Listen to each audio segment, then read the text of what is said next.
नमस्ते दोस्तों, तो आज आपको एक बड़ी ही अचंभित एवं अनोखी कहानी सुनाऊंगा जिसमें आपको कुछ अनसुनी एवं रहस्यमय बातें बताई जाएगी। तो आइए जानते हैं कुछ खतरनाक रहस्यमय कहानियां। तो कृपा करके वीडियो पूरी देखें ताकि आपको भी धर्म के प्रति रहस्यमय बातें की ज्ञान हो तथा इससे भी खतरनाक रहस्य जानने के लिए अभी इस चैनल को सब्सक्राइब करें ताकि और भी रहस्यमय कहानी सबसे पहले आप तक पहुँचे। धन्यवाद। तो सुनिए।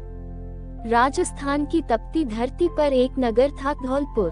रेत की आंधियों में दफन कई राज, गुमनाम मंदिर और कहानियों का शहर। इसी नगर के बाहरी किनारे पर स्थित था एक प्राचीन शिव मंदिर जिसे स्थानीय लोग 4 दीपों वाला मंदिर कहते थे।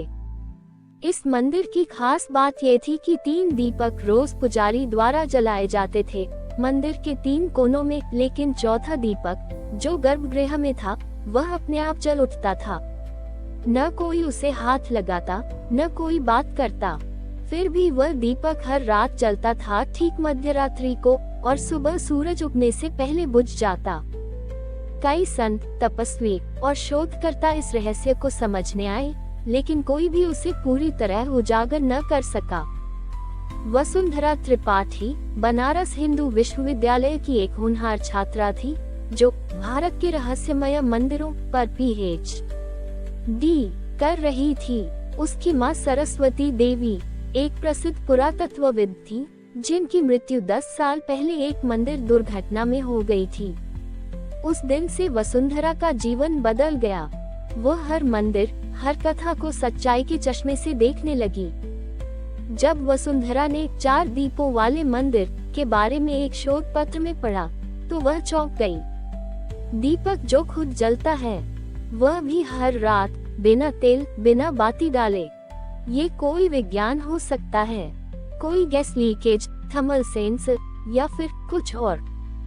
उसने खुद से कहा। वह अकेले ही राजस्थान के लिए रवाना हो गई। धौलपुर पहुंचते ही वसुंधरा सीधे मंदिर गई। वहां के बुजुर्ग पुजारी पंडित हरिदत्त एक शांत स्वभाव के ज्ञानी व्यक्ति थे। वसुंधरा ने कहा, पंडित जी, मैं इतिहास की छात्रा हूँ। आपके मंदिर के चौथे दीपक के रहस्य को समझना चाहती हूँ। क्या मुझे गर्भगृह में जाने की अनुमति मिलेगी?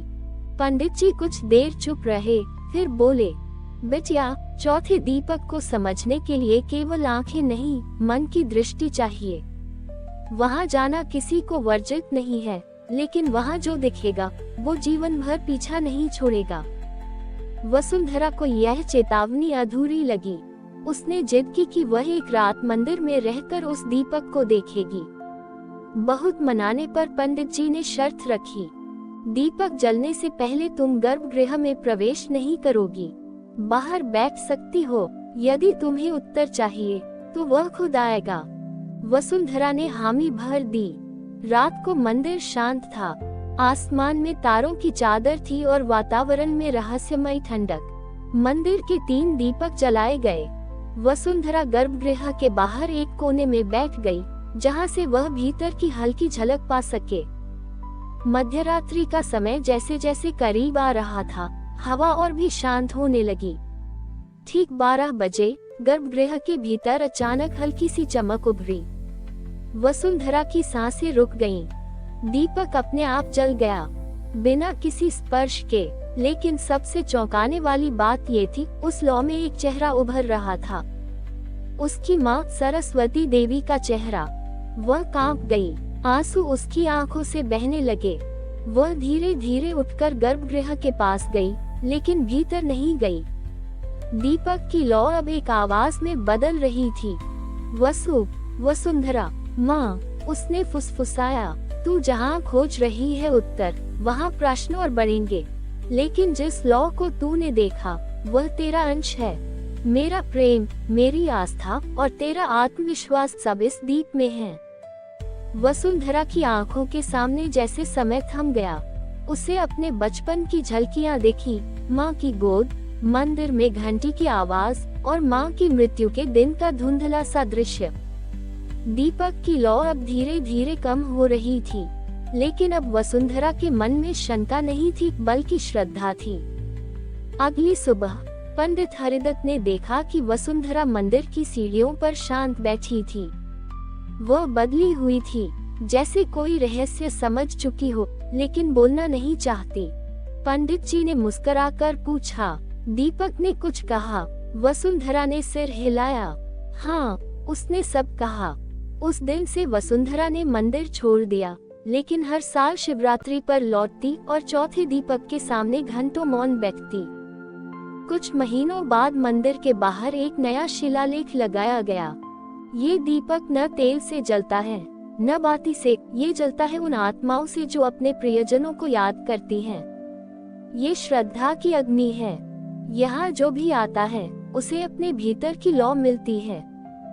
वसुंधरा अब एक प्रसिद्ध लेखिका है, जिसने दीपों की आत्मा नाम से एक पुस्तक लिखी, लेकिन उसने कभी चौथे दीपक का रहस्य पूरी तरह प्रकट नहीं किया, क्योंकि वह जानती थी हर दीपक में एक चेहरा होता है जो केवल आस्था को दिखता है, तर्क को नहीं। धौलपुर से लौटने के कई महीनों बाद भी वसुंधरा की रातें शांत नहीं थीं। वह अक्सर वही चेहरा देखती, माँ की मुस्कुराती आकृति दीपक की लौ में घुलती हुई। उसे लगता जैसे कोई शक्ति उसे बार बार मंदिर लौटने को कह रही है। फिर एक रात उसने सपना देखा, एक प्राचीन सीढ़ीदार कुआं, जिसमें जल नहीं बल्कि उजाला भरा था।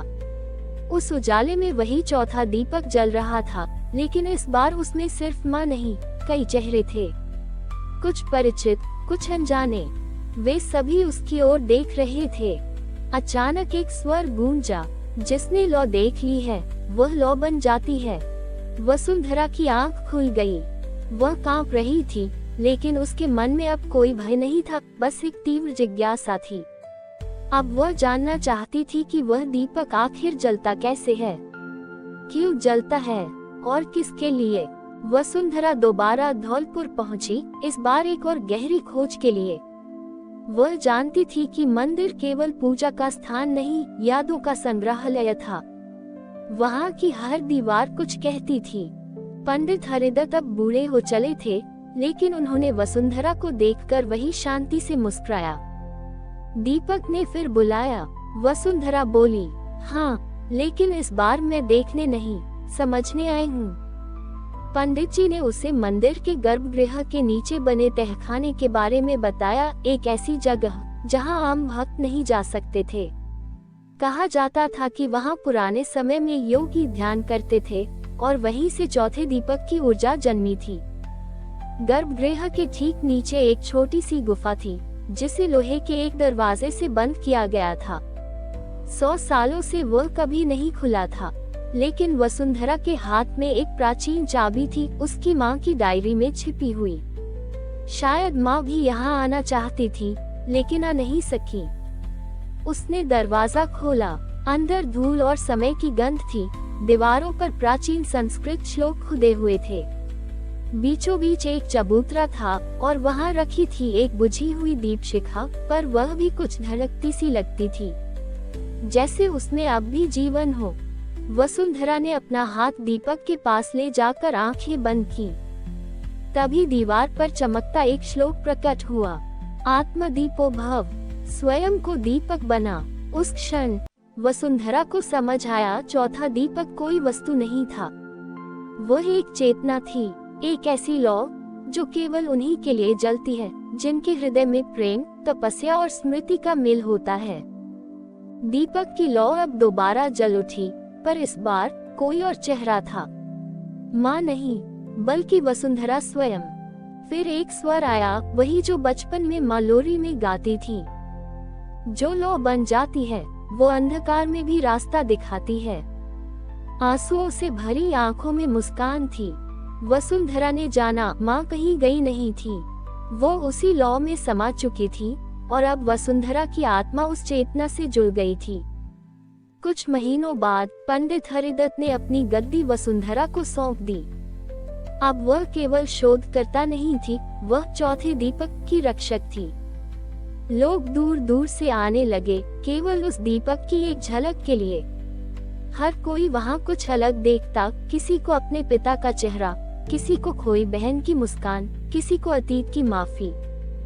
और वसुंधरा हर किसी से एक ही बात कहती, दीपक वही जलता है जिसमें स्मृति और समर्पण की बाती हो।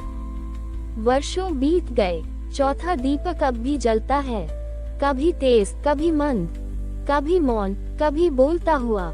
वसुंधरा अब एक ऋषिका बन चुकी है, जिसने लो को केवल देखा नहीं, स्वीकार किया।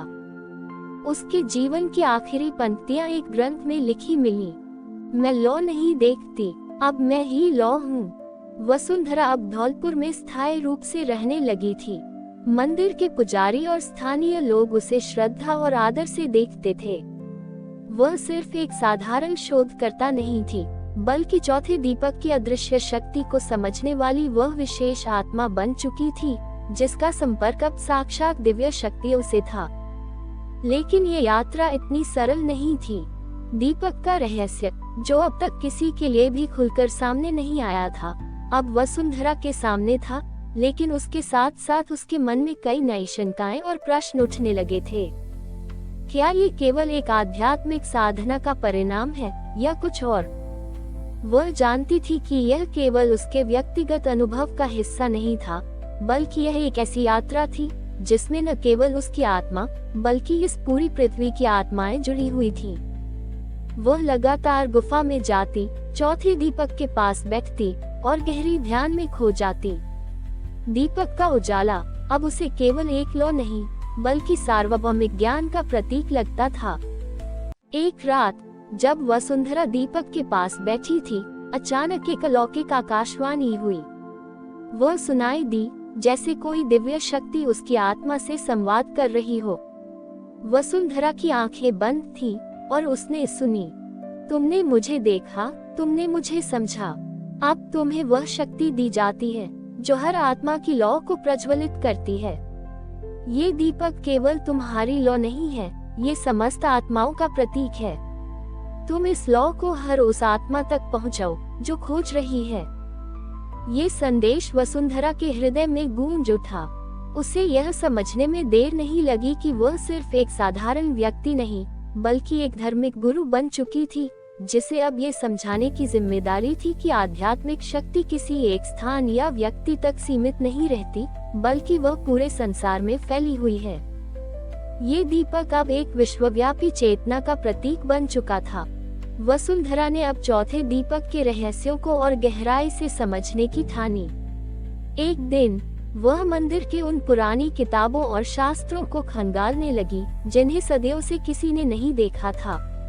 उन किताबों में उसे एक विशेष तंत्र मंत्र मिला जो सीधे तौर पर दीपक की ऊर्जा से जुड़ा हुआ था।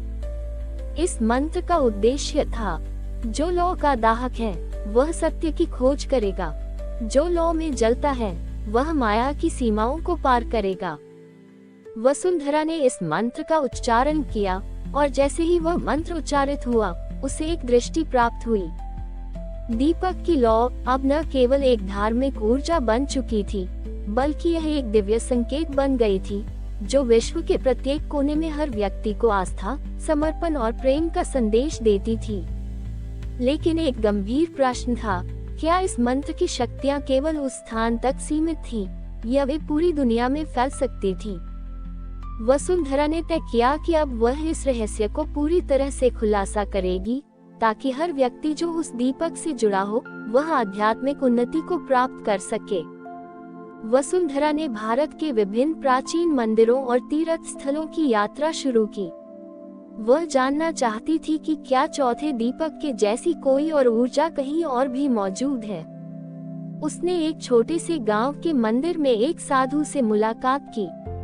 साधु ने उसे बताया कि हर दीपक की अपनी आत्मा होती है। साधु ने उसे बताया, चौथा दीपक केवल एक विशेष स्थान का प्रतीक नहीं, वह हर मनुष्य के भीतर के सत्य का प्रतीक है। जब तक तुम अपने भीतर की लौ को नहीं पहचानोगी, तब तक तुम इस दीपक को पूरी तरह से समझ नहीं पाओगी। साधु की बातों ने वसुंधरा के मन में एक नया सवाल उत्पन्न किया, क्या चौथा दीपक सिर्फ मेरे लिए था, या ये हर किसी के लिए है? वसुंधरा की यात्रा अब एक नई दिशा में मोड़ ले चुकी थी। वह समझ गई थी कि दीपक की लौ केवल एक स्थिर प्रकाश नहीं, बल्कि एक अनंत चक्र थी। ये लौ हर आत्मा की खोज, हर सत्य की ओर चलने वाली यात्रा का प्रतीक बन गई थी। हर मनुष्य, हर जीव जो इस लौ से जुड़ता है, वह अपने भीतर के अंधकार को समझकर प्रकाश की ओर बढ़ता है।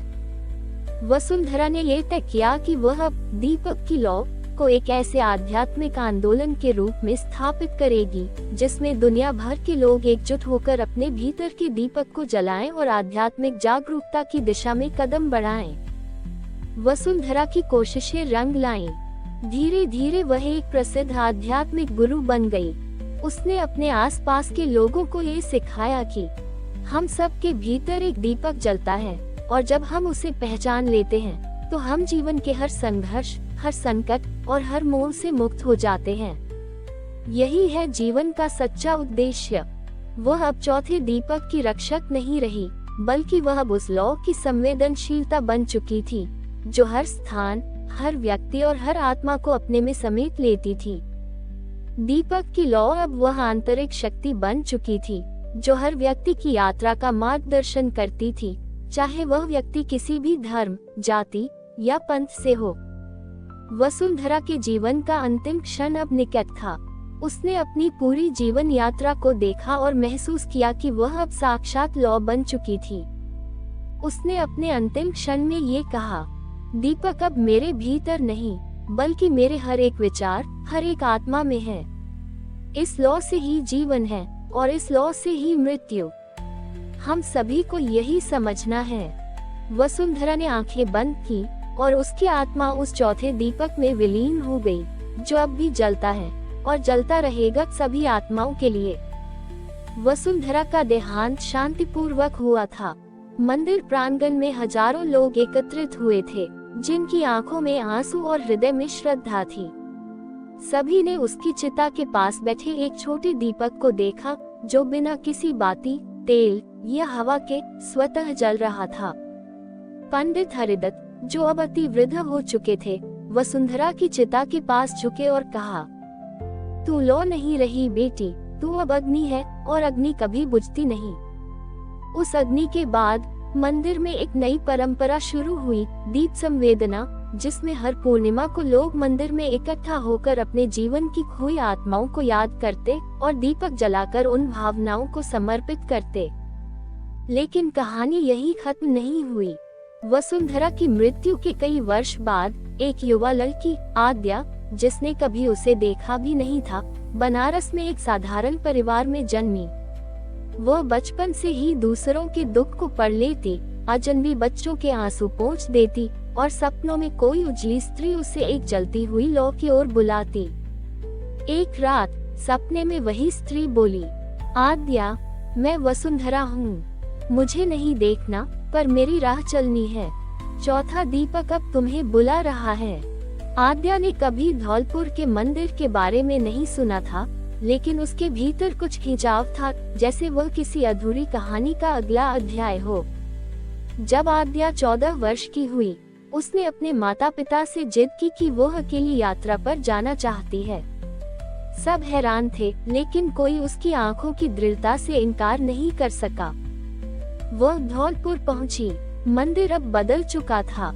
वहां एक ट्रस्ट काम कर रहा था, वसुंधरा दीप चेतना ट्रस्ट, जिसमें देश विदेश से लोग आकर ध्यान करते, साधना करते और अपने भीतर की लौ को पहचानने का प्रयास करते। आद्या मंदिर के गर्भगृह के पास पहुंची और चौथे दीपक को देखा। लौ अब भी जल रही थी, लेकिन जैसे ही उसने आंखें बंद की, दीपक की लौ एक विशाल प्रकाश में बदल गई और उसे दिखाई दिए वसुंधरा, सरस्वती देवी और ढेरों आत्माएं जो प्रकाश के रूप में वहां मौजूद थीं। वह सुन पा रही थी। चौथी लौ सिर्फ दिखती नहीं, अब वो जीवित है और अब तू उसकी वाहक है। आद्या अब दीपक की उत्तराधिकारी बन गई थी, लेकिन वह समय बदल चुका था। अब केवल मंदिर तक सीमित साधना नहीं, हर इंसान को अपने भीतर के दीपक को पहचानने का अधिकार है। यही उसका संदेश था। उसने लौ यात्रा नाम से एक अभियान शुरू किया, जिसमें गांव, शहर, स्कूल, जेल, अस्पताल, हर जगह पर छोटे छोटे दीपक जलाए जाते थे और लोग उनसे अपना दुख, स्मृति और भीतर की शांति जोड़ते। दीपक प्रतीक बन गया आध्यात्मिक चेतना, स्मृति, क्षमा और प्रेम का। जहाँ एक समय चौथा दीपक एक रहस्य था, अब वह एक आंदोलन बन गया। आद्या ने चौथे दीपक के नाम पर 5 शिक्षाएं स्थापित की, जिन्हें लौ के सूत्र कहा गया। श्रद्धा से देखो, तर्क से नहीं। विश्वास ही लौ को जीवित रखता है। हर आत्मा एक दीपक है। हर इंसान के भीतर रोशनी है, बस पहचानना है। स्मृति ही शक्ति है। हम जिन्हें प्रेम करते हैं वो कभी दूर नहीं जाते। मौन में ही अग्नि बोलती है। अंतरात्मा की आवाज सुनो, बाहर की नहीं। दीपक बांटो, प्रकाश नहीं घटेगा। जब तुम औरों को प्रकाशित करते हो, खुद और उजियारा हो जाते हो। वर्षों बीत गए। आद्या अब युवावस्था में थी। उसकी शिक्षाएं भारत के अलावा अन्य देशों तक फैल चुकी थीं। लोग उसे दीप ज्योति के नाम से जानने लगे, लेकिन उसने कभी स्वयं को गुरु नहीं कहा। वह हमेशा कहती, मैं वसुंधरा की परछाई हूँ, दीपक की धूप हूँ। वह जो जल रहा है, बस उसी की लौ हूँ। अब हर वर्ष शिवरात्रि पर धौलपुर में एक विशेष रात होती, लौ महोत्सव, जिसमें दुनिया भर से हजारों लोग आते और केवल एक दीपक की लौ देखकर मौन बैठते। कोई कुछ बोलता नहीं, लेकिन वहाँ सब समझते थे, कहानी यही नहीं रुकती। वसुंधरा के बाद आद्या और फिर कोई और, क्योंकि दीपक कभी बुझता नहीं। हर युग में कोई न कोई आत्मा होगी जो उस चौथे दीपक को देखेगी, सुनेगी और उसके प्रकाश में खुद को खो देगी, ताकि बाकी संसार रोशनी पा सके। और जब अगली बार आप किसी मंदिर में दीपक जलता देखें, तो एक क्षण को आंख बंद कर सोचना, क्या ये वही चौथी लौ है? क्या वह मुझे भी पुकार रही? जैसे जैसे आद्या का आंदोलन फैलता गया, वैसे वैसे दुनिया भर के वैज्ञानिक, दार्शनिक और मनोवैज्ञानिक इस रहस्य की ओर आकर्षित हुए। कैसे कोई दीपक बिना तेल, बाती और आग के स्वतः जल सकता है? अमेरिका से डॉक्टर रॉबर्ट मेनार्ड, एक न्यूरोबायोलॉजिस्ट, आद्या से मिलने धौलपुर आए। उन्होंने कहा, अगर ये प्रकाश सिर्फ आंखों से दिखता है, तो कैमरे में क्यों नहीं आता? अगर ये ऊर्जा है, तो इसका स्रोत क्या है? ये विज्ञान को चुनौती है या पूरक? आद्या ने मुस्कुराकर उत्तर दिया, डॉक्टर साहब, लौ सिर्फ प्रकाश नहीं, वो चेतना है। जैसे आत्मा, जो मापी नहीं जा सकती।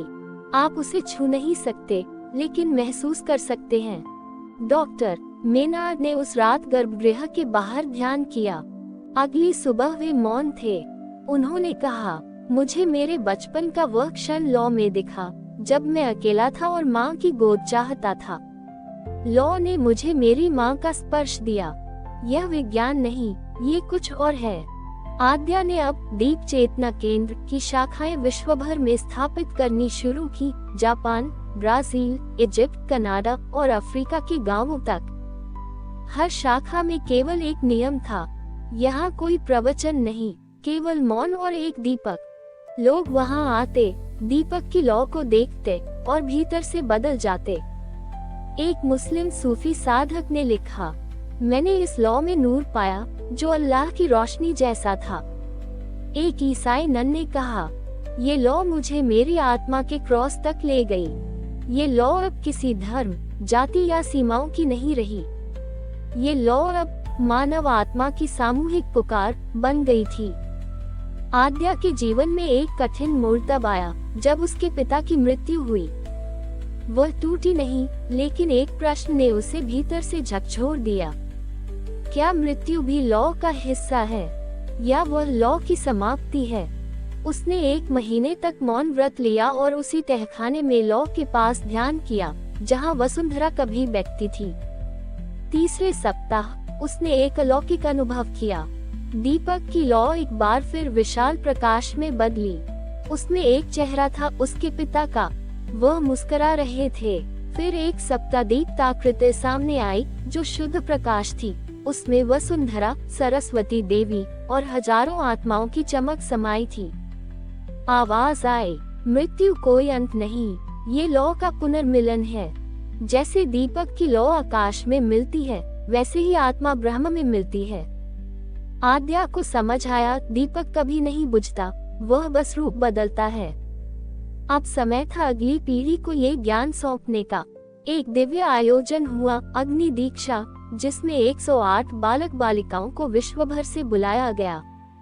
हर बच्चे को एक दीपक सौंपा गया और एक वचन, तुम्हें न उपदेश देना है, न चमत्कार करना है, बस इस दीपक को अपने भीतर जलाए रखना है। यही काफी है। ये बच्चे अब लौधारी कहे जाने लगे, दीपक के वाहक। वे चुपचाप विश्व भर में फैलने लगे। न प्रचार, न पैसा, न कोई मंच, लेकिन जहाँ भी वे जाते लोग बदलते जाते। आद्या अब 72 वर्ष की हो चुकी थी। वह जानती थी कि अब उसका समय समीप है। एक दिन वह अकेले गर्भगृह गई, जहाँ अब चौथा दीपक एक गोलाकार दिव्य ज्योति में बदल चुका था। वह उसके सामने बैठी, आंखें बंद की और केवल एक श्वास में बोली, अब मैं लौ नहीं बनना चाहती, मैं सिर्फ लौ में मिलना चाहती हूँ। कुछ क्षण बाद वह वहीं बैठी रह गई, एक शांत मुस्कान के साथ। और उसी समय गर्भगृह के बाहर रखे हजारों दीपकों में स्वतः प्रकाश फूट पड़ा। लोग दौड़े, देखा आद्या वहीं बैठी थी, लेकिन अब वह शरीर नहीं, प्रकाशमयी देह बन चुकी थी। अब चौथा दीपक केवल एक स्थान नहीं, हर आत्मा में जलता एक दीप बन चुका है। कहीं वसुंधरा है, कहीं आद्या, कहीं कोई नामहीन लौधारी। शायद अगली बार जब आप अपनी खिड़की के पास किसी दीपक को टिमटिमाते देखें, एक बार आंखें बंद करके पूछिए, क्या तू वही चौथा दीपक है? अगर भीतर से आवाज आए, मैं तुम्ही से जन्मा हूँ। आद्या की अग्नि दीक्षा के वर्षों बाद वे 108 लौधारी अब परिपक्व साधक बन चुके थे। वे एक दूसरे से कभी संपर्क में नहीं रहते, लेकिन हर 11 वर्षों में वे एक विशेष रात्रि को एकत्रित होते, एक रहस्यमय सभा में, जिसे कहा जाता था अग्निमंत्र सभा। ये सभा किसी भौतिक स्थान पर नहीं होती थी, बल्कि चेतनाओं के संगम में, एक ध्यानमय स्थिति में, जहां हर लौधारी अपनी आत्मा के दीपक से प्रकाश प्रकट करता और वे सब एक चतुर्दिक अग्निमंडल बनाते। इस सभा में वे अपने अपने क्षेत्र में हुए अनुभव, लौकिक शक्ति के चमत्कार और उन आत्माओं की कहानियां बांटते थे जो दीपक से जुड़े और बदल गए। इस सभा में एक वचन दिया गया, जब लौधारियों की संख्या 1008 होगी और अग्निमंत्र पूर्ण होगा, तब 5वां दीपक प्रकट होगा, काल के पार का दीप। धौलपुर के मंदिर में अचानक एक असाधारण घटना घटी। गर्भगृह की दीवारों पर एक स्वर्णिम ज्योति चमक उठी और एक नया दीपक प्रकट हुआ। वो जमीन पर नहीं रखा गया था, वह हवा में तैर रहा था, बिना बाती, बिना लौ, केवल प्रकाश की मौन लहरें उसके चारों ओर बह रही थीं। पंडितों ने उसका नाम रखा कालदीप, समय के पार का दीपक। ये दीपक कुछ नहीं कहता था, लेकिन जब कोई व्यक्ति उसके सामने बैठता, उसे अपने जन्मों की स्मृतियां दिखाई देती, जैसे आत्मा के डीएनए की परतें खुल रही हों। लोग रोते, कांपते, मौन हो जाते। किसी को अपनी पिछली भूलें दिखती, किसी को वह प्रेम जो अधूरा रह गया था, और किसी को मृत्यु का क्षण जो उसने कभी समझा ही नहीं था। अब लौधारियों को एहसास हुआ कि चौथे दीपक ने उन्हें 5वें की ओर भेजा था, लेकिन ये यात्रा आत्मा की नहीं, अब काल की थी। प्रत्येक लौधारी को 5वां दीपक एक विशेष कर्तव्य सौंपता, किसी खोए हुए कालखंड को जागृत करना। एक को मौर्य काल की एक भूल सुधारनी थी, एक को चोल राजवंश की विलुप्त साधना को फिर से सक्रिय करना था, एक को सिंधु घाटी की गूंगी आवाजों को शब्द देना था, और इनमें से कुछ को तो भविष्य की यात्राएं भी करनी थी, ऐसे समयों में जब लौ की जरूरत फिर से होगी। इसी बीच वैज्ञानिकों ने एक अविश्वसनीय खोज की। एक अंतरिक्ष यान जो मंगल की कक्षा में काम कर रहा था, वहां एक ऊष्मा ऊर्जा स्रोत को पकड़ पाया, जो वैज्ञानिकों के अनुसार किसी भी ज्ञात सौर किरण, ग्रह ऊर्जा या ब्रह्मांडीय रेडिएशन से मेल नहीं खाता था। जब उस स्रोत का विश्लेषण किया गया, तो उसकी ऊर्जा लहर का पैटर्न वही था जो धौलपुर मंदिर के चौथे दीपक की ऊर्जा में पाया गया था। यह अब सिद्ध हो चुका था, दीपक की लौ सिर्फ आत्मा की नहीं, ब्रह्मांड की चेतना है। एक विशेष ध्यान सत्र में कुछ लौधारियों ने संपर्क किया ग्रहों के पार से आए आत्माओं से। वे आत्माएं न किसी धर्म की थीं, न मानव जाति की, लेकिन उनका स्वर था। हम भी दीपक की संतति हैं। हर चेतन प्राणी की आत्मा उसी लौ से निकली है। वो केवल पृथ्वी की नहीं, ये सृष्टि की जननी है। ये सुनते ही अग्निमंत्र सभा में मौन फैल गया। वो एक असीम स्वीकार था कि दीपक अब न देवता है, न साधना, वो स्वयं ब्रह्म है। सैकड़ों वर्षों बाद चौथा, पांचवा और हजारों लौधारियों की साधना के बाद एक विलक्षण रात्रि आई, जब सृष्टि के कई कोनों से एक साथ लौ प्रकट हुई। एक बच्चा जो हिमालय की गुफा में जन्मा था, जन्म के समय ही उसकी हथेलियों से रोशनी की 2 लकीरें निकल रही थी। एक नवयुवती जो सहारा रेगिस्तान में नाच रही थी और उसकी परछाई नहीं पड़ती थी क्योंकि वह स्वयं प्रकाश थी। एक वृद्ध जो मृत्यु के बाद फिर जी उठा, लेकिन अब उसके नेत्रों में लौ थी, पुतलियां नहीं। लोगों ने सवाल पूछा, क्या ये छठा दीपक है? उत्तर नहीं आया, लेकिन एक पुराना श्लोक फिर से मंदिर की दीवार पर चमका। यत्र न दीपो न बाती न तेजः तत्र आत्मदीपो भव। जहाँ दीप, बाती और लौ नहीं, वहाँ स्वयं दीप बनो। अब दीपक कहीं नहीं रखा जाता, अब मंदिरों में नहीं, हृदयों में जलाया जाता है। हर आत्मा जो प्रेम, क्षमा और मौन को जानती है, वो स्वयं चौथा, पांचवा और छठा दीपक है। और अब जब तुम ये कथा पढ़ रहे हो, शायद वह लौ तुम्हारे भीतर भी टिमटिमा रही हो। कालदीप प्रकट होने के वर्षों बाद एक रहस्यमय आकाशी ग्रंथ की चर्चा शुरू हुई, जिसे सप्तपृष्ठ कहा गया। ये ग्रंथ न किसी पांडुलिपि में लिखा था, न किसी भाषा में। ये केवल उन आत्माओं को दिखाई देता जो दीपक की लौ में स्वयं को विलीन कर चुके होते। सप्तपृष्ठ में 7 रहस्य थे।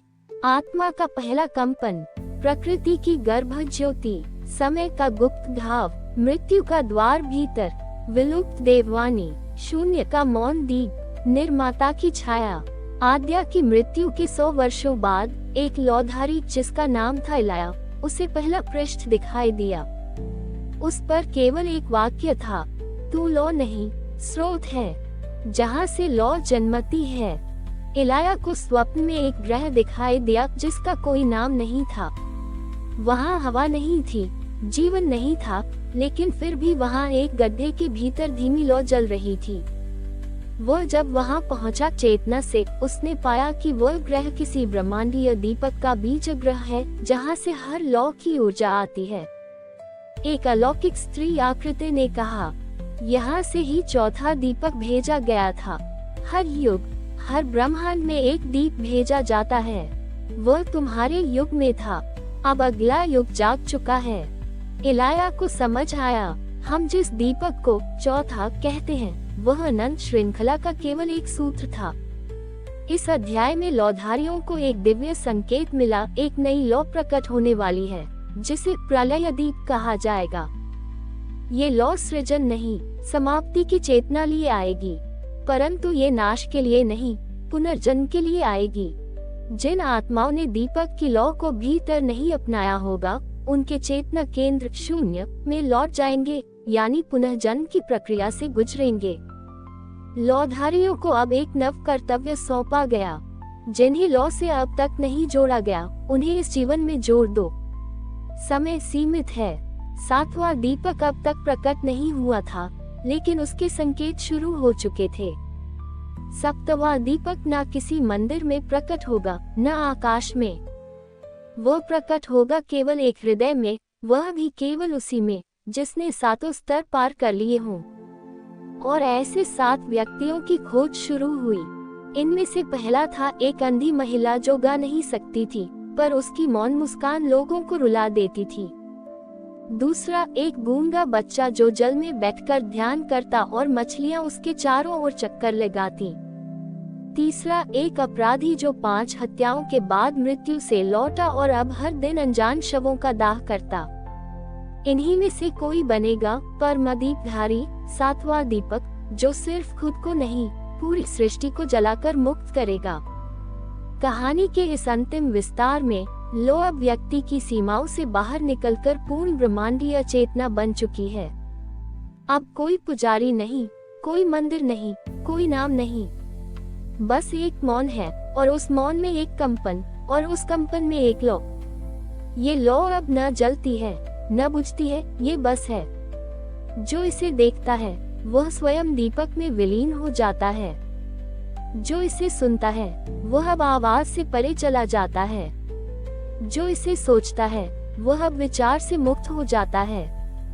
अब कोई वसुंधरा नहीं, कोई आद्या नहीं, कोई लौधारी नहीं।